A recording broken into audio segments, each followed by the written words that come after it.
उपमुख्यमंत्री देवेंद्र फडणवीस भाजपच्या प्रचाराची सुरुवात करणार आहेत। भाजपचे उमेदवार गोपीचंद पडळकर यांच्या समर्थनार्थ 6 नोव्हेंबरला फडणवीस जतमध्ये जाहीर सभा घेतील। जतमध्ये सकाळी 10 वाजता पडळकर यांच्या समर्थनार्थ फडणवीस सभा घेणार आहेत।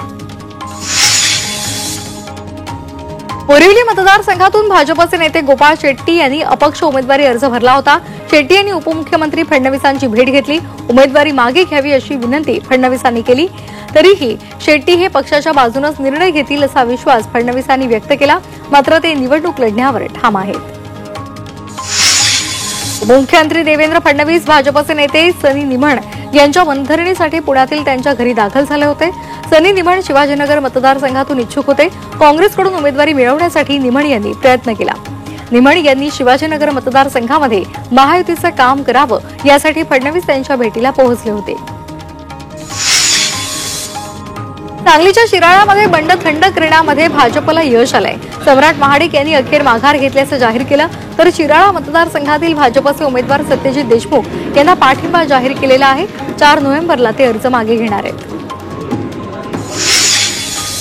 विरोधकांनी मला खोट्या गुन्ह्यामध्ये अडकवलं असा आरोप उल्हासनगरमधील वंचित उमेदवार संजय गुप्ता यांनी केलाय। अर्ज भरण्यापूर्वीच एका महिलेनं संजय गुप्ता यांच्यावर लैंगिक अत्याचाराचा गुन्हा दाखल केला, त्यामुळे मी निवडणूक लढवू नये यासाठी विरोधकांचं षडयंत्र असल्याचं गुप्ता म्हणाले। सोलापूर शहर मध्यचे भाजपचे उमेदवार देवेंद्र कोठे यांनी अनंत जाधव यांची भेट घेतली। सोलापूर शहर मध्येसाठी भाजपकडून अनंत जाधव हे इच्छुक आहेत। भेट घेऊन देवेंद्र कोठे यांनी त्यांची नाराजी दूर करण्याचा प्रयत्न केला। देवेंद्र कोठे यांना विक्रमी मताधिक्याने विजयी करू असा विश्वास त्यांनी व्यक्त केला। पालघर विधानसभेचे अपक्ष उमेदवार अमित घोडा हे गेल्या काही तासांपासून नॉट रिचेबल आहेत। अमित घोडा यांनी भाजपमधून बंडखोरी करत पालघर विधानसभेसाठी अपक्ष उमेदवारी अर्ज दाखल केला होता। माजी खासदार राजेंद्र गावित यांना पालघरमधून उमेदवारी मिळाली आहे। काँग्रेसमध्ये रिटर्न ऑफ सांगली पॅटर्न रोखण्यासाठी आमदार विश्वजित कदम आणि खासदार विशाल पाटील यांना यश येणार का हे पाहणं महत्त्वाचं आहे। दोघांनीही बंडखोर जयश्री पाटील यांची भेट घेत त्यांची नाराजी दूर करण्याचा प्रयत्न केला। बंडखोरी थोपवण्यासाठी जयश्री पाटलांची मनधरणी करण्याचा प्रयत्न करण्यात आला। करमाळामध्ये 2 माजी आमदार एकत्र आले। राष्ट्रवादी काँग्रेस शरदचंद्र पवार पक्षाचे उमेदवार नारायण पाटील यांना माजी आमदार जगताप गटाचा पाठिंबा मिळालेला आहे। या निमित्तानं मोहिते पाटलांच्या नेतृत्वाखाली दोन्ही नेत्यांच्या कार्यकर्त्यांचा मेळावा पार पडला। मात्र यामुळे अपक्ष उमेदवार संजय शिंदे यांच्या पुढील अडचणी वाढल्या आहेत। वाशिम जिल्ह्यातील रिसोड मतदारसंघ शिवसेनेला सुटला असून भावना गवळी यांना उमेदवारी मिळालेली आहे। मात्र भाजपकडून इच्छुक असलेले माजी खासदार अनंतराव देशमुख यांनी बंडखोरी करत अपक्ष उमेदवारी अर्ज दाखल केले। अनंतराव देशमुखांनी उमेदवारी मागे न घेतल्यास इतर 2 मतदारसंघामध्ये शिवसेना वेगळी भूमिका घेईल असं शिवसेनेनं म्हटलेलं आहे। वर्ध्यामधील आर्वी मतदारसंघात बंड करणारे विद्यमान आमदार दादाराव केचे आपला उमेदवारी अर्ज मागे घेणार आहेत। फडणवीसांचे स्वीय सहाय्यक सुमित वानखेडे यांना भाजपने या मतदारसंघातून उमेदवारी दिली आहे। केचे यांनी उमेदवारी मागे घ्यावी यासाठी भाजपकडून जोरदार मोर्चे बांधणी करण्यात आली। कल्याण पश्चिम मतदारसंघातून शिवसेनेचे उमेदवार विश्वनाथ भोईर यांच्या विरोधामध्ये शिवसेनेचे जिल्हाध्यक्ष अरविंद मोरे यांनी अपक्ष उमेदवारी अर्ज दाखल केला होता। मात्र त्यांनी निवडणुकीमध्ये माघार घेण्याचं जाहीर केलंय। मुख्यमंत्री शिंदे यांच्या भेटीनंतर नाराजी दूर झाल्याचं त्यांनी म्हटलंय। धुळ्याच्या शिंदखेडा मतदारसंघात बंडखोरीच्या तयारीत असणारे ज्ञानेश्वर भामरे यांची समजूत काढण्यात यश आले। भामरे यांनी गोविंद बागेत शरद पवार यांची भेट घेऊन उमेदवारी मागे घेणार असल्याचं जाहीर केलं, तर महाविकास आघाडीमध्ये संदीप बेडसे यांना आपण पूर्णपणे पाठिंबा देणार असल्याचं त्यांनी घोषित केलं। मी 4 तारखेला माघार घेईन, कारण 2014 विधानसभा निवडणुकीसाठी वंचित बहुजन आघाडीनं स्टार प्रचारकांची घोषणा केली। यामध्ये पहिल्यांदाच प्रकाश आंबेडकर यांचे बंधू ग्लोबल रिपब्लिकन पक्षाचे अध्यक्ष भीमराव आंबेडकर यांचा समावेश करण्यात आलाय। वंचितच्या स्टार प्रचारकांच्या यादीमध्ये 20 पदाधिकाऱ्यांची नावं जाहीर करण्यात आली आहेत। केंद्रीय गुप्तचर यंत्रणांच्या अलर्ट नंतर उपमुख्यमंत्री देवेंद्र फडणवीसांची सुरक्षा वाढवण्यात आली आहे। फोर्स 1चे 12 जवान फडणवीसांच्या सुरक्षेसाठी तैनात करण्यात आले। नागपूर आणि मुंबईमधील निवासस्थानासह सार्वजनिक कार्यक्रमातही फडणवीसांच्या भोवती आता फोर्स 1 कमांडो सुरक्षेसाठी असणार आहेत। महायुती सरकार विरोधात जनतेमध्ये असंतोष आहे. लोकसभा निवडणुकीमध्ये असंतोष पाहायला मिळाला. आता विधानसभेतही त्यापेक्षा दुप्पट असंतोष पाहायला मिळेल, अशी टीका विरोधी पक्षनेते विजय वडेट्टीवार यांनी महायुतीवर केली आहे. काँग्रेसचे नेते राहुल गांधी नागपूर दौऱ्यावर येणार आहेत. 6 नोव्हेंबरला राहुल गांधी संविधान संमेलनामध्ये सहभागी होणार असल्याची माहिती वडेट्टीवारांनी दिली आहे. अरविंद सावंत यांच्या चायना एनसीवरील वक्तव्यासंदर्भात शिवसेनेचे नेते रवींद्र वायकर यांनी सावध प्रतिक्रिया दिली आहे. हा ज्याचा त्याचा विचार आहे, तो चुकीचा की बरोबर याची त्यांनी सुधारणा करावी, असं वायकर म्हणाले. शिवसेना उद्धव बाळासाहेब ठाकरेंचे खासदार अरविंद सावंत यांनी माफी मागता तर संजय राऊत इन्कार करतायत. त्यामुळे शिवसेना उद्धव बाळासाहेब ठाकरे पक्षाचा स्टँड नेमका काय आहे यावर सवाल उपस्थित केलेला आहे. चायना एनसी यांनी हा सवाल उपस्थित केला. महाराष्ट्राच्या जीडीपीवरून आशिष शेलार आणि रोहित पवार यांच्यामध्ये ट्विटर वॉर रंगलेला आहे. महाराष्ट्राच्या जीडीपीच्या घसरणीचा आरोप रोहित पवार यांनी युती सरकारवर केलाय. एकतर ना बातमी वाचली ना अहवाल, लगेच फेक नरेटिव्ह गँगच्या सदस्यांच्या भूमिकेमध्ये गेल्याची टीका आशिष शेलार यांनी रोहित पवार यांच्यावर केली आहे. ज्यांना गद्दार बोलले जातं ते मुख्यमंत्री होतात, असा अजब वक्तव्य उल्हासनगरच्या भाजप जिल्हाध्यक्षांनी केले. उल्हासनगरमधील भाजप आमदार आणि उमेदवार कुमार आयलाने यांना स्थानिकांनी साई पक्षानं समर्थन दिले. विधानसभा निवडणुकीच्या पार्श्वभूमीवर नवी मुंबईमधील काँग्रेसला खिंडार पडलाय. काँग्रेसचे जिल्हाध्यक्ष अनिल कौशिक यांनी भाजपमध्ये प्रवेश केलाय. अनिल कौशिक हे नवी मुंबई महानगरपालिकेचे उपमहापौर सुद्धा होते. फडणवीसांच्या उपस्थितीमध्ये त्यांचा पक्षप्रवेश पार पडलाय.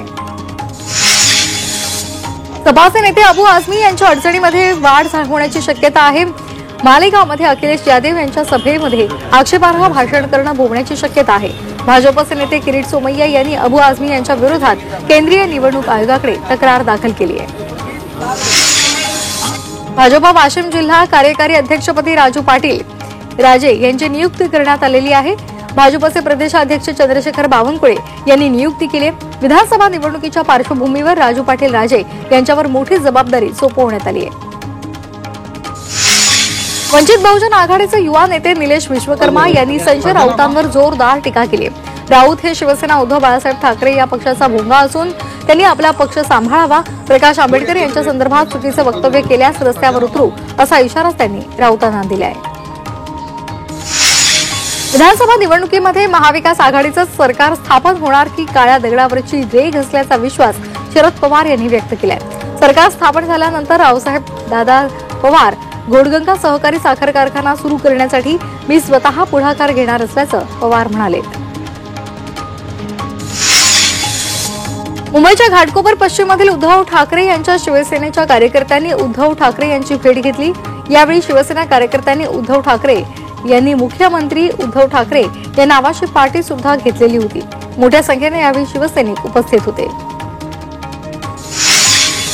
नाशिकमध्ये विमानानं आलेल्या एबी फॉर्म संदर्भात चौकशी सुरू आहे. जिल्हा निवडणूक अधिकारी जलज शर्मा यांच्या मार्गदर्शनाखाली चौकशी केली जाते. 29 ऑक्टोबरला नाशिकमध्ये देवळाली, दिंडोरी, इगतपुरीसाठी विमानाने एबी फॉर्म आले होते. परभणी प्रचारादरम्यान माणुसकी जपल्याचं चित्र पाहायला मिळालं. शिवसेनेचे उमेदवार आनंद भरुसे हे लोकांची भेटीगाठी करताना रस्त्याच्या बाजूला एक व्यक्ती चक्कर येऊन पडली होती आणि त्याला शिवसैनिकांनी उचलून तात्काळ दवाखान्यात नेलं. दरम्यान डॉक्टरांनी त्याला मायनर अटॅक आल्याचं सांगितलं. वेळीच उपचार मिळाल्यामुळे त्यांचे प्राण वाचले. विधानसभा निवडणुकीवर एमआयएमचे अध्यक्ष असदुद्दीन ओवेसी यांनी प्रतिक्रिया दिली. विधानसभा निवडणूक आम्ही आमच्या ताकदीवर लढणार आहोत, असं ते म्हणाले. तर महाराष्ट्रामध्ये महायुतीचं सरकार पुन्हा स्थापन होऊ नये यासाठी आमचा पूर्ण प्रयत्न असेल, असंही ते म्हणाले. पंढरपूर विधानसभा मतदारसंघातील राष्ट्रवादीचे शरदचंद्र पवार पक्षाचे उमेदवार अनिल सावंत यांनी मराठा आंदोलक मनोज जरांगे यांची भेट घेतली. मराठा चळवळीमधील कार्यकर्ता म्हणून आपल्या पाठीशी उभं राहावं अशी विनंती त्यांनी जरांगेंना केलेली आहे. मराठा आंदोलक मनोज जरांगे सायंकाळपर्यंत उमेदवारी जाहीर करणार आहेत. आनंदराज आंबेडकर, वाजिद शेख आणि राजरत्न आंबेडकर यांनी मनोज जरांगे यांची अंतरवाली सराटीमध्ये भेट घेतली. उमेदवारांनी अंतरवालीमध्ये चर्चेसाठी येण्याचं आवाहन मनोज जरांगे यांनी केलेलं आहे. काँग्रेसच्या बंडखोर आमदार जयश्री पाटील यांना पाठिंबा देण्यासाठी मराठा आंदोलक मनोज जरांगे यांच्याकडे साकडं घातलंय। केंद्रीय राज्यमंत्री प्रदीप पाटील आणि जयश्री पाटील यांची मुलगी सोनिया होळकर यांनी अंतरवाली सराटीमध्ये मनोज जरांगे यांची भेट घेतली। यावेळी राजू शेट्टीही उपस्थित होते। शेतकरी चळवळीमधील उमेदवारांना ताकद द्या अशी मागणी स्वाभिमानी शेतकरी संघटनेचे नेते राजू शेट्टी यांनी मनोज जरांगे यांच्याकडे केली आहे। राजू शेट्टी यांनी मनोज जरांगे यांची जालन्यामध्ये भेट घेतली। विधानसभा निवडणुकीच्या पार्श्वभूमीवर दोघांमध्ये चर्चा झाली। दिवाळीच्या सुट्टीचा आनंद घेण्यासाठी पर्यटकांना रायगडच्या किनाऱ्यावर गर्दी केलेली आहे। अलिबागसह नागाव, काशीद, मुरुड, दिवे आगार हे किनारे गर्दीनं फुलून गेले। वॉटर स्पोर्ट्स त्याचबरोबर इतर सगळ्या गोष्टींसाठी बच्चे कंपनी आनंद घेत आहे, तर स्थानिक व्यावसायिकांनाही याचा फायदा होतो। परतीच्या पावसाचा कोकणातील पर्यटकांना फटका बसलेला आहे आणि या पावसामुळे कोकणातील प्रसिद्ध गणपतीपुळे परिसरामध्ये वीज गायब आहे आणि त्यामुळे व्यावसायिक पुरते हवालदिल झालेले आहेत। जनरेटरच्या वापरावर सुद्धा मर्यादा येते। वर्ध्यामधील शेतकरी नव्या संकटामध्ये सापडलेले आहेत। शेतकऱ्याच्या हातामध्ये कपाशीचं पीक येणार, मात्र कापूस वेचणीला मजूर मिळत नसल्यामुळे शेतकऱ्यासमोर नवं संकट उभं ठाकलंय।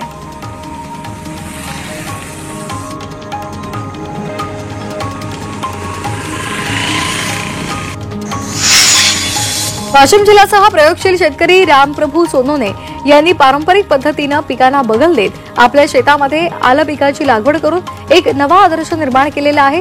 2 एकरवर त्यांनी आलं लागवड केलेली असून या पिकातून त्यांना लाखो रुपयांचं उत्पन्न मिळण्याची आशा आहे। राज्यातला गाळप हंगाम पुढे ढकलावा अशी मागणी रयत क्रांती संघटनेचे संस्थापक सदाभाऊ खोत यांनी केली।